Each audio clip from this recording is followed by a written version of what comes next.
राज्याच्या राजकारणात धक्क्यामागून धक्के बसत असतानाच नगर जिल्ह्यातही शुक्रवारी एक सुखद राजकीय धक्का बसला। गेल्या आठवड्यात एडीसीसी बँकेच्या निवडणुकीत गांजा तस्करीचा पैसा वापरला जात असल्याची शंका घेणारे आणि त्याच प्रकरणात प्राध्यापक राम शिंदेंवर धक्कादायक आरोप करणारे आमदार रोहित पवार अचानक यू टर्न घेताना दिसले।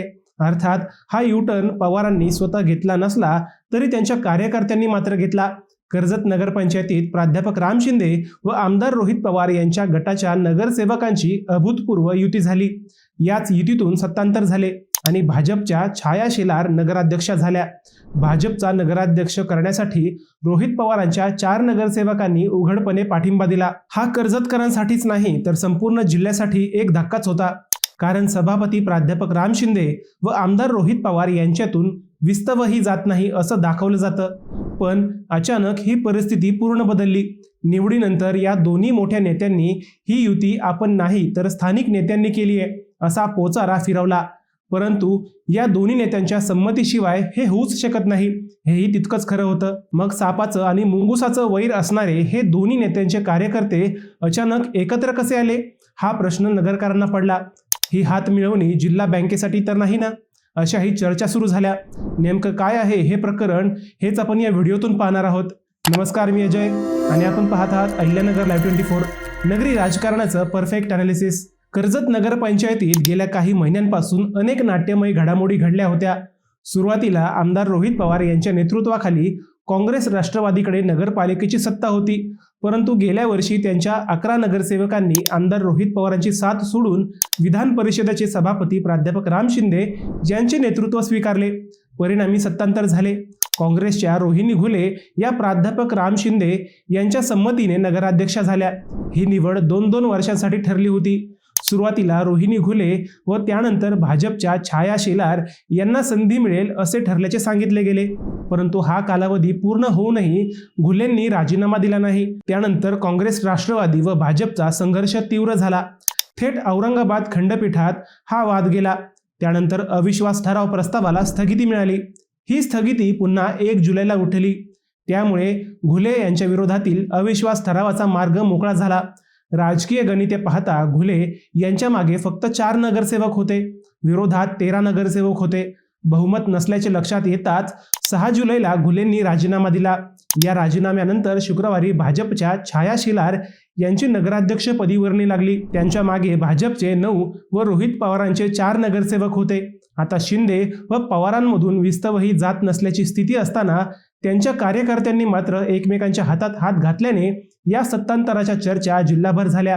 शिंदे पवार ही युती नेमकी का झाली, पडद्यामागची गणिते नेमकी काय आहेत, हे प्रश्न विचारले जाऊ लागले। गंमत म्हणजे ही युती होण्याआधी 4 दिवसांपूर्वीच आमदार रोहित पवारांनी सभापती प्राध्यापक राम शिंदेंवर गंभीर आरोप केले होते। या आरोपापूर्वीची पार्श्वभूमी एकदा लक्षात घ्या। गेल्या आठवड्यात बारडगाव सुद्रीक विविध कार्यकारी सेवा सहकारी सोसायटीने जिल्हा बँकेच्या निवडणुकीसाठी प्राध्यापक राम शिंदेंच्या नावाचा ठराव केला होता। कर्जत सोसायटी मतदारसंघातून अधिकृत उमेदवार म्हणून राम शिंदेंच्या नावाची चर्चा त्यामुळे अधिक वाढली। जिल्हा बँकेची निवडणूक लढवण्यासाठी सेवा सोसायट्यांचे ठराव आवश्यक असतात। जेवढ्या जास्त सोसायट्या नेत्यांच्या नावाचा ठराव देतात, तो नेता संचालक म्हणून उभा राहतो। बारडगाव सोसायटीप्रमाणे कर्जत तालुक्यातील इतरही सोसायट्यांनी असाच ठराव केल्याचे सांगितले गेले। हे सगळं सुरू असतानाच भाजपच्या अल्पसंख्याक सेलचा प्रदेश उपाध्यक्ष व प्राध्यापक राम शिंदे यांचा कार्यकर्ता साहिल काझीला गांजा तस्करीत अटक केल्याची पोस्ट रोहित पवारांनी व्हायरल केली। या पोस्टमध्ये प्राध्यापक राम शिंदे व गुंडांची गट्टी असल्याचा आरोप त्यांनी केला। जिल्हा बँकेच्या निवडणुकीतही सोसायट्यांचे ठराव करताना याच गांजा तस्करीचा पैसा वापरला जात असल्याची थेट शंका रोहित पवारांनी उपस्थित केली। या पोस्टमुळे एकच खळबळ उडाली, परंतु हा आरोप करून 8 दिवसही होत नाही, तोच रोहित पवारांच्याच कार्यकर्त्यांनी भाजपच्या नगराध्यक्षांना बसायला खुर्ची मिळवून दिली। राजकारणात कुछ भी हो सकता है, हे बरोबर असलं तरी एवढा मोठा धक्का कर्जतकरांना पहिल्यांदाच बसला। जिल्हा बँकेच्या राजकारणात सक्रिय होणार असल्याचं राम शिंदेंनी वारंवार बोलून दाखवलं। त्यांच्या मतदारसंघात सेवा सोसायट्यांचे ठरावही सुरू झाले। रोहित पवारांनी या सगळ्या प्रकरणात आरोपही केले, परंतु लगेच या दोन्ही नेत्यांच्या कार्यकर्त्यांची दिलजमाई कशी झाली, या शंका घेतल्या जाऊ लागल्या। जिल्हा बँकेसाठी रोहित पवारच राम शिंदेंना मदत करू लागलेत का, असाही प्रश्न उपस्थित झाला। नगर जिल्हा बँकेचं राजकारण पाहिलं तर इथं सोयऱ्या धायऱ्यांचं राजकारण चालतं. कोण कोणत्या पक्षाचा आहे यापेक्षा कोण आपला आहे हे महत्वाचं असतं. जिल्हा बँकेचा इतिहास पाहिला तर या बँकेचं राजकारण मंत्री राधाकृष्ण विखे पाटील व काँग्रेसचे नेते बाळासाहेब थोरात या नेत्यांभोवतीच फिरतं. यावेळीही हेच होईल. या दोघांच्या नेतृत्वाखालचे पॅनलच यावेळीही उभे राहतील असं चित्र सध्या तरी दिसतंय. जिल्हा बँकेच्या सत्तेचंच पडसाद पुढे जिल्हा परिषद व पंचायत समितीच्या निवडणुकीत उमटणार आहेत. त्यामुळे जिल्हा बँक ताब्यात घ्यायला विखे थोरात या दोघांच्याही फिल्डिंग लागल्या आहेत. या दोन्ही गटातील बहुतेक नेते हे साखर कारखानदार असल्यानं या बँकेची यंदाची निवडणूक अभूतपूर्व होण्याची शक्यता आहे. त्यातही रिझर्व्ह बँकेच्या नियमाप्रमाणे सलग 10 वर्ष संचालक असलेले अनेक नेते यावेळी या निवडणुकीत दिसणार नाहीत. परंतु त्यांच्या जागी त्यांची मुले, पत्नी, पुतणे उतरवण्याची तयारी सुरू झाली आहे. यंदा जिल्ह्यात विखेंचे प्राबल्य वाढले.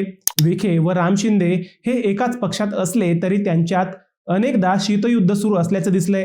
राम शिंदे यांना जिल्हा बँकेत यायचं म्हटल्यावर विखेंच्या कार्यकर्त्यांच्या शीतयुद्धालाही सामोरं जावंच लागणार आहे. त्यामुळेच शिंदे काही सेफ गेम खेळतायत का अशा शंका येऊ लागल्या आहेत. कर्जतमध्ये रोहित पवार गट व राम शिंदे गट एकत्र आल्याने ही आगामी जिल्हा बँकेसाठी तर खेळी नाही ना अशा शंका त्यामुळेच उपस्थित होऊ लागल्या आहेत.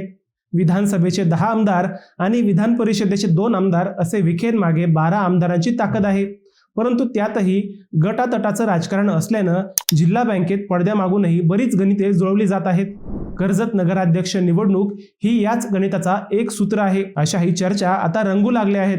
मित्रांनो, तुम्हाला हा विषय कसा वाटला हे आम्हाला कमेंट करून नक्की कळवा. शिवाय व्हिडिओ आवडला असेल तर चॅनलला सबस्क्राईब करून व्हिडिओला लाईक करायला विसरू नका. पुन्हा भेटूयात नव्या विषयावर. तोपर्यंत सप्रेम नमस्कार.